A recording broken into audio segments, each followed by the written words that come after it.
Hello, Paul again here from EMD Automotive. Oops, sorry about that. Just dropped my camera. Just want to show you what I have here. Got a special tool that I bought already for this job here, from this manufacturer here. You see it there. This tool is specially designed for this Mercedes crank pulley at the front here.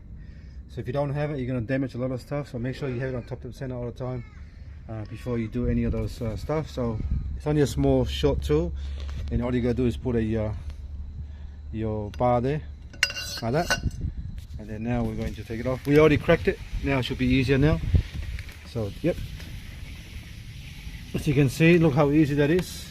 But before was really hard because I'm just showing you in the video because we already cracked it. So you see how the tool is locked into the pulley like that.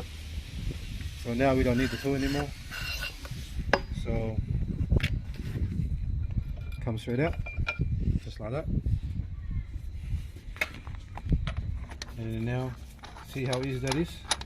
If you don't have the right tool for the job, you end up doing other stuff that some other people do, and they'll put bars there, put a socket there, and they'll muck around, and eventually you start damaging this part here, and they'll damage that, and you'll start damaging a lot of parts because you don't have the correct tool for the job.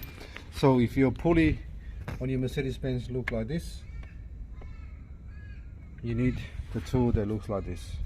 Alright, you can buy anyway, they're available online. Okay, so we have the tool for the top as well, for the camshaft. So now we're taking that off, and we're taking this off to do the job properly. Because the reason why we're taking the front cover off, so we can change the timing chain guides, runners, plastic runners or guides.